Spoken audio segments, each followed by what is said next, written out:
buenos días a todos. Bienvenidos a esta tercera mesa. Ha habido una notable alteración. Como ven, no soy Luigi y hemos pasado la mesa de las 3 de la tarde a esta hora.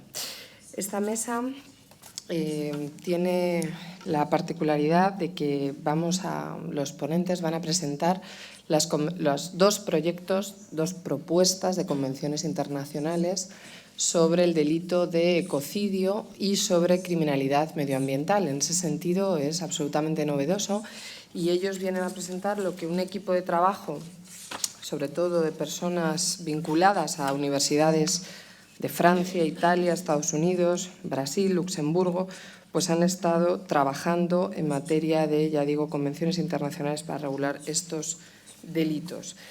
El equipo lo ha liderado el profesor Laurent Neguet y ha participado también pues, nuestro querido Adán Nieto, ¿no? En ese sentido es un lujo poder contar contigo de primera mano, donde nos podrás ilustrar mucho de cuáles han sido las vicisitudes que habéis encontrado en el camino y qué propuestas concretas habéis alcanzado.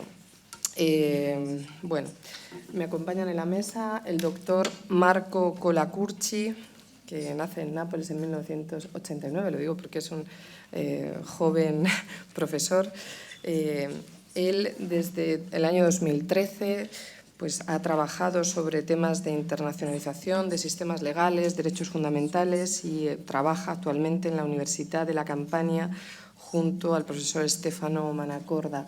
Es un experto en criminalidad empresarial, responsabilidad del Estado por ecocidio y crímenes medioambientales y en ese sentido, pues muchísimas gracias, Marco, por acompañarnos esta mañana. A mi derecha, pues como saben ustedes, está el profesor Adán Nieto, co-IP de este magnífico proyecto de investigación del MINECO, responsabilidad penal de las empresas multinacionales por violaciones de derechos humanos y del medio ambiente. No olvidemos que ese carácter bifronte es lo que inspira este proyecto de investigación, en el que tengo también el gusto de participar como investigadora. Pues decía, Adán Nieto, como saben, es catedrático de Derecho Penal en la Universidad de Castilla-La Mancha, subdirector del Instituto de Derecho Penal Europeo Internacional, es el máximo especialista en temas de corporate compliance y el sector público. Tiene una monografía en 2015 que obtuvo el premio de Ciencias Sociales, es director del curso de posgrado de corporate compliance, en fin, pues como saben, es un grandísimo experto en estos temas y ahora también forma parte, como he dicho, del grupo de trabajo que, liderados por Neguet, pues ha presentado estas dos convenciones. Podemos entonces abrir el magnífico libro que ha editado Marta Muñoz de Morales, que me parece un lujo, con este cuidado con lo que lo has hecho, Marta. Tenemos las dos convenciones internacionales a nuestra disposición. Abrámosla y, desde luego, espero y confío en que tengamos después oportunidad de dar paso a un agitado debate. Las dos convenciones internacionales que se presentan aquí tienen contenido penal, no son convenciones al uso. En ese sentido, yo creo que se enmarcan ambas dos en el puro derecho penal internacional, en el sentido de que, si bien las fuentes tienen que ver con el derecho internacional, el contenido va a definir muy claramente, con mucha seguridad jurídica, cuáles son los crímenes de medio ambiente y cuál es el crimen de ecocidio, cuáles son las reglas de cooperación internacional, qué sanciones se pueden imponer a personas físicas y a personas jurídicas. Incluso en relación con el crimen de ecocidio se ha planteado la posibilidad de crear una fiscalía internacional que en fin, pues investigue e impulse investigaciones y enjuiciamientos por estos delitos y también, eventualmente, una posible competencia complementaria de una Corte Penal Internacional de Medio Ambiente, no la CPI actual con sede en La Haya, así lo he entendido desde luego, pero sería desde luego un organismo bastante próximo en estructura y en competencia y desde luego en cuanto a la complementariedad que informa la Corte Penal Internacional. En fin, me callo y tiene la palabra Marco Colacurci. Muchísimas gracias.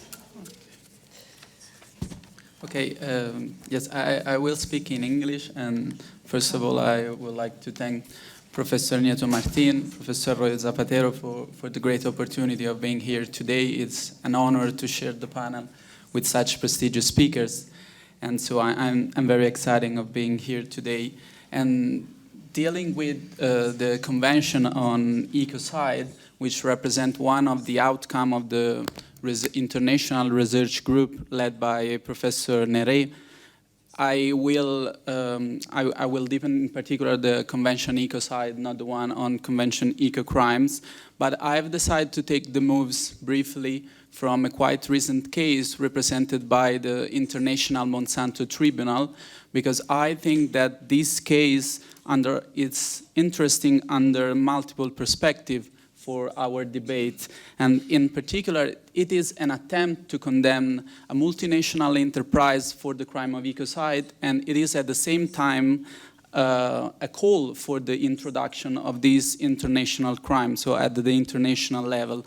And it was an opinion tribunal, and we know the importance of opinion tribunal for the advancement of international law, because it was a case for the establishment of a shared truth, a truth which is often occulted at the local level, especially with environmental crimes, because we know the characteristic of this crime, but also for the often deceptive activities of multinational enterprise. Professor Delmas-Marty recalled the Exxon case, but Monsanto was also condemned for having violated the freedom of scientific research. So this is the imbalance in the power of knowledge between corporation and victims and enforcement agency. And finally, I think this case has symbolic importance because Monsanto was condemned also for complicity in war crimes for the action pursued during the Vietnam War.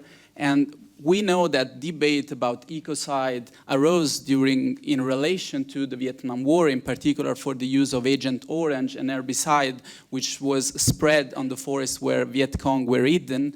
And so having now the multinational enterprise condemned for those acts and also for current acts, I think draw a red line between the historical origins of the debate and the current debate. However, I will use this case just as a starting point to deepen into the Convention on Ecocide, because as said, the establishment of an opinion tribunal represent a movement of social control by civil society as to overcome the lack of protection arising from national states and from international organizations. So it contributes to the process of self-awareness on the condition of victims experienced by the people affected by harmful conducts by multinational enterprise. And although recent legislative trends in the last 20 years have provided for a more participation of victims within the criminal proceedings, victims of corporate crimes still remain in the shadows. This is for multiple reasons. Surely for the nature of environmental crimes, because of the long latency period for having the consequences manifested for the obscure causal link, but often, especially when the offender is a corporation, for the imbalance of power. An imbalance of power about a monetary perspective, about political perspective, reputational perspective. But what is addressed within the Monsanto Tribunal is the imbalance in the power of knowledge. So multinational often has more knowledge than the national states, the control agency, the enforcement agency about the consequences of their product. And in the case of Monsanto, it was accused to put in place for a long time deceptive activity. And in particular, it is related to suborning false scientific report to took silence to scientific reports underlying the harmfulness of their products, to forcing or bribing local governments to approve the Monsanto product. And this is significant because the current conducts of Monsanto under scrutiny related to the use of the Roundup, which is the most sold herbicide in the world, in combination with some genetically modified seeds. So we know that Roundup contains glyphosate, which is suspected to have carcinogenic effects, and also that GMOs are highly controversial because they could affect human health and also biodiversity. And the Tribunal Monsanto assessed that there is no scientific consent about the harmfulness of this product, but Monsanto is also found guilty for violation to the right to health, human health, healthy environment, and the right to food because of this conduct was reconnected to the deceptive activity of Monsanto Tribunal. Evidently, this operation is possible only within an opinion tribunal, which acts outside the boundaries of criminal law and criminal procedure, because the proof of the harmfulness of those products, it's not beyond any reasonable doubt. But however, we know that opinion tribunal aim to alert the public opinion about the risk of some behavior. Another aspect I think it's interesting reading the final advisory opinion redacted by the Tribunal Monsanto is the legal framework reviewed and employed by the Monsanto Tribunal. Before we heard about the Global Pact for the Environment, so that it hopes to create binding instruments for state and for non-state actors. And this is precisely underlined by the Monsanto Tribunal, which employs the standard within the guiding principles on business and human rights, the so-called Ruggie principles, but we know that those principles do not provide for binding obligation upon corporation and non-state actors. And Professor Ruggie himself put under evidence that those principles were a first step in the building of binding obligation towards corporation. At the same time, we know that the guidance principle, the Ruggie principle, adopted and fostered the corporate compliance paradigm. So the responsibility to respect human rights for corporation comprehended a policy commitment to meet their responsibility to respect human rights, and most of all, a human rights due diligence process to identify, prevent, mitigate, and account for they address their impacts on human rights, and also processes to enable the remediation to any negative consequence on human rights. And we will see how the Convention on Ecocide deal with the corporate criminal liability and the corporate compliance paradigm, because although we know that the compliance paradigm enable a partnership between the public and the private, we also have assisted to a criminalization of compliance, so the need for harsh sanction and obligation on corporation are needed. So we arrive to the final question that the judges of the Monsanto Tribunal have to answer to, and so they found the liability of Monsanto for ecocide if it were introduced at the international level. But this is just mostly a call for the introduction of this crime. The tribunal does not provide for a specific definition of this crime, and so that's I think the continuity with the analysis of the draft convention on ecocide, because once arise the need for an international crime of ecocide, we can now take advantage of a coherent proposal which also has a broad approach, and so an approach we will see that deals also with the question left on the field by the experience of the Monsanto Tribunal. And so just a few words about the broad approach of the research proposal, because it is focused on the prevention, on the remediation, and obviously on the assessment of environmental crime at international level. We know that criminal law has a pivotal role within the research project, but also because it took the moves from the recognition that at national level mostly we do not have crime but administrative sanction, and also at supranational level we have few offenses directed to punish harmful conducts to the environment. However, we can see two different movements of criminal policy within such proposal, a simplification of the environmental criminal law, and, as Professor Delmas Martí said, an internalization of the environmental protection. On the first end, the simplification involves also a decriminalization process directed to limit criminal law only to serious violations, so leaving the field to administrative sanction, where sanctions are just materials or subsidiary, and at the same time the proposed convention aims to rationalize the criminal and administrative sanction, whose severity should be determined on the basis of the gravity of the crime and the correct individuation of the value protected. The internationalization of environmental protect, instead, which obviously arises from the awareness of the insufficiency of single-state protection, have led to the two different draft conventions on ecocide and ecocrime. One is characterized for an harmonization of crime at the national level, fostering the cooperation between jurisdictional authorities, and one instead pursue an unification of the supranational crime of ecocide. And so the criminal law, as noted before, is called to a triple transformation in a universalistic way, so to the need to universalize the reprobation, and internationalization of criminal law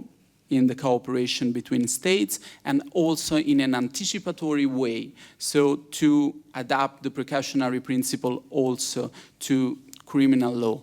And one thing has to be said in relation to the choice to adopt a convention of criminal cooperation also for a supranational crime of ecocide, because although this is quite common with reference to transnational crime, in relation to supranational crime whose customary character is not already recognized, this can appear innovative and not so common. But this choice, as the researchers who contributed to the project explicitly note, is directed to foster the debate at the national level about the notion of ecocide. So it is to give to national state a material on what to debate. So that's the choice, to have a supranational crime, but which is disciplined within a convention. Obviously, the supranational character of the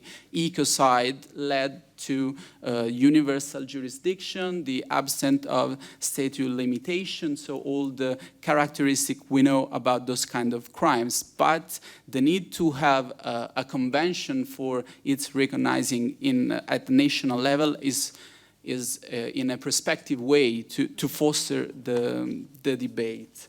So now arriving to the contents of the Convention on Ecocide, the first point is to talk about the definition of ecocrime, and this choice was strictly related to the value to protect. We know that when we talk about environmental protection, different values are entangled. So the protection of human health, of biodiversity, of ecosystem. And we could also provide for different type of crime: humanicide, geocide, biocide. The choice instead of the research project went for the safety of the planet. So it is a broad concept, a matrix concept, which encompasses the violation, the affection of different values. But talking about the safety of the planet, it's not satisfactory in itself, because we can also have a contraposition between an anthropocentric and a naturalistic concept of the safety of the planet. So we are protecting the planet for itself, for future generation, or we are protecting the planet as the living context of human being. And as we already heard, the choice went for a naturalistic concept of the safety of the planet. And for this reason, criminal law is called to exercise its imaginative forces to prevent the most serious crime which can affect the durability of the planet. So Article 2 provides for ecocide as a crime in relation to intentional acts committed as part of widespread or systematic action and which affects the safety of the planet. And at the same Article 2, we have a list of behavior which can affect the safety of the planet. But after this list that we have seen, it's related to damages to human health, to fauna, to flora, to ecosystem. We have an analogy at the end of this list for what Article 2 punishes also other acts of similar nature committed intentionally and which affect the safety of the planet.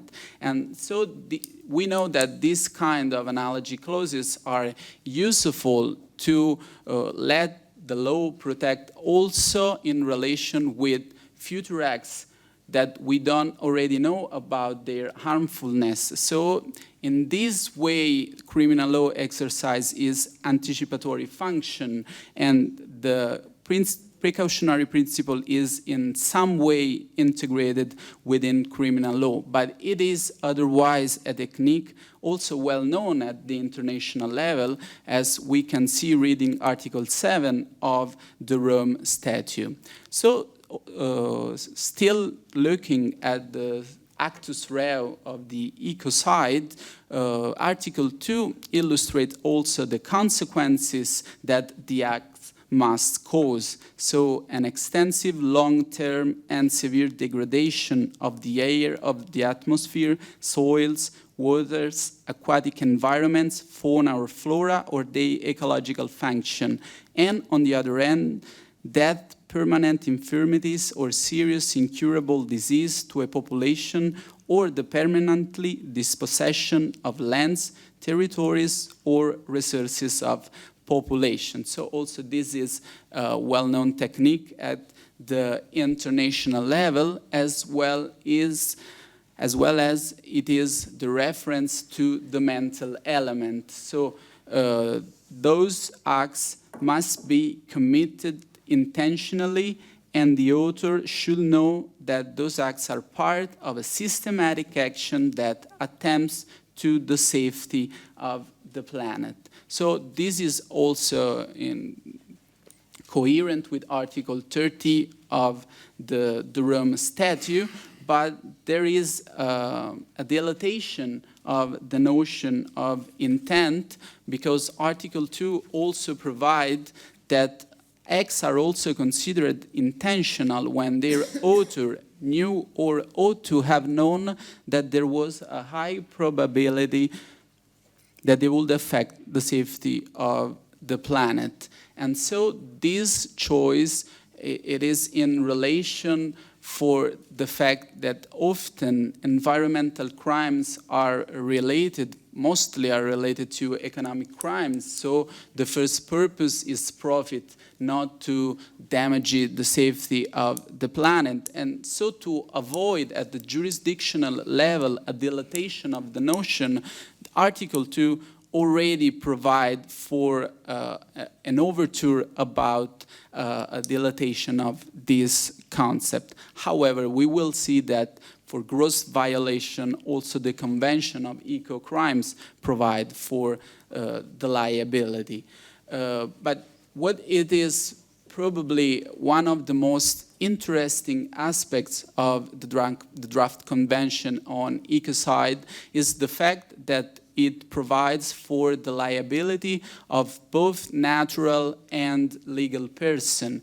And we will see that corporations play a central role within the convention, because we know that especially transnational corporations are often the author of such crimes, but also there is the awareness that corporations are the organization that have the means to provide for the remediation of the crime. So the failure, the closure of the corporation is limited to residual hypotheses, and instead a cooperation between the public authorities and corporation is encouraged to reach, to have remedial activities. So as it has been noted, although the catalog of sanction to natural person and legal person mostly overlap, we can see that they pursue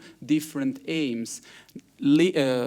Sanctions against individual persons are directed to general prevention, deterrence.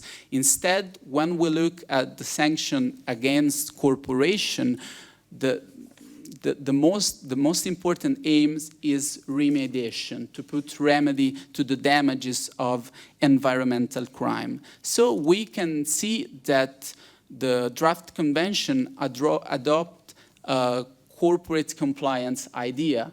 This is starting from the criteria of liability of the corporation, which are based not only on the identification theory, for what the liability arises from the commission of the crime by an individual put at a high level within the corporation, but also according to the organizational fault model.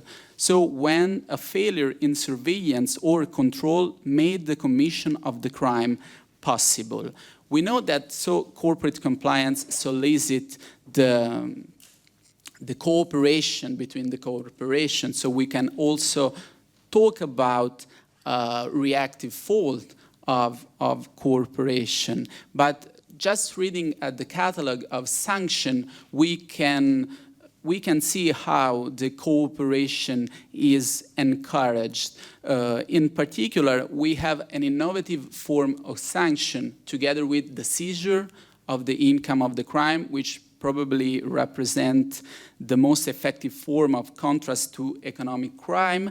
We have fines, we have interdiction, we have shaming sanction, the publicity of the condemnation, but we also have the appointment of a corporate monitor, of an external monitor, which has the duty to look after that the corporation put in place remedial activities and compensate the damages.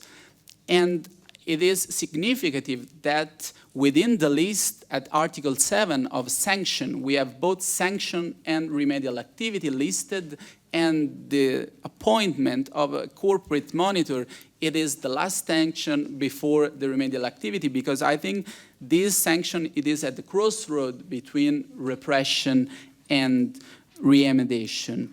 And another aspect that underline these tendencies is the fact that if the penalties could endanger the solvency of the corporation, the security of the job, or the reparation of the damages, staggered payments are permitted.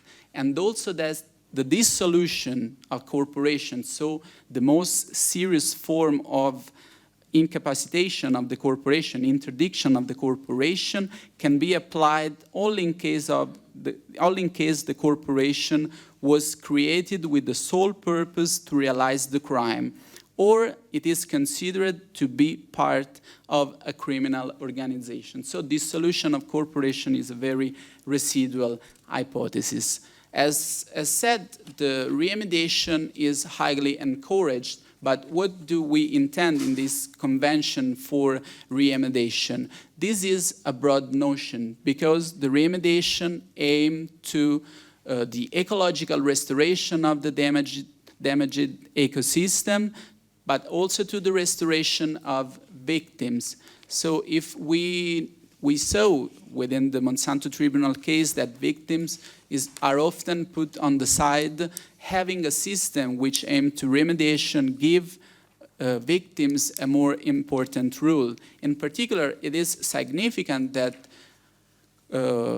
together with the compensation of damages, reparation can assume also symbolic forms in relation to the cultural nature of the crime. So corporation can ask to apology to the injured communities. However, remediation can also go further. So it can consist in the fund of the global environmental facility in order to help the investments for environmental protection at the international level. And it can also consist in the putting into place of measures to help the local development. If this is a restoration which acts outside the corporation, obviously the corporation have also to modify inside. So remediation is also to adopt compliance programs adequate to prevent the future commission of analog crimes. So the remediation, as we can constate, as a broad meaning and a broad aim. And as said, cooperation is really fostered, is highly encouraged. At Article 8 in the selection and determination of sanction, priority criteria is the compensation of damages and remedial activity. And also, if on the one hand, the reiteration of the crime, the absence of adequate international measure of surveillance and control, and obviously the high profit are considered as aggravating factors, instead the immediate compensation of damages and support to the victim, the immediate adoption of internal compliance programs, and the cooperation with the authorities in the assessment of the liability are considered mitigating factors. So cooperation is highly encouraged. However, the difference between the Convention on Eco-Crimes and ecocide is that for ecocide, given the heinous nature of such crime, forms of suspension or non-prosecution against corporation are not permitted. So the fair prosecution agreement, non-prosecution agreement are not permitted for ecocide. But I think an interesting trait of the sanction system against corporation is that also for this serious crime, the cooperation is fostered, and this is obviously a pragmatic approach. Other 2 points that I would like to underline within the Convention, if we saw that for the Tribunal Monsanto arose the need to have an international and independent tribunal. In this sense, the Convention encourages the establishment of a new international criminal court for the environment. And in this sense, the project explicitly recalls the experience of the opinion tribunal in the aim to have a shared truth. But the Convention is also aware of the need to not having a multiplication of jurisdictional institutions at the international level. So it proposes a new international court for the criminal court for the environment with its own statute, but it should be operated using the actual structure of the ICC, and the judge of the ICC should be the judges of the International Criminal Court for the environment. But the need to have 2 different courts arose especially to mark the difference between the protection of the environment, so the ecocide, and on the one side, and the crime against humanity on the other side. Alongside with an International Criminal Court, also an international prosecutor for the environment is proposed. And in particular, it is imagined a first phase of action of this international prosecutor for the environment, because it should have power of coordination and to share information because local enforcement agency. And again, the experience, the European experience can be considered useful, because as well as Eurojust served as a test track for the European Public Prosecutor's Office, the project imagined that this first establishment of the international prosecutors for the environment could serve as a test track for a true international public prosecutor. But this is postponed when the condition for the institution of the International Criminal Court will be met. And finally, alongside with the institution of jurisdictional, international institution, we have also the proposal for the GREEN, so an independent group of research. In this sense, the convention addressed also the lack of freedom in scientific research, and so it proposed to have a group of independent scientific researchers which can have a role in sharing the knowledge, in studying, in researching, and disseminate the result about the conducts that can amount to environmental crime and ecocide. And so I've tried to underline the points emerging from the Tribunal Monsanto that I think it was useful for the convention. Thank you a lot.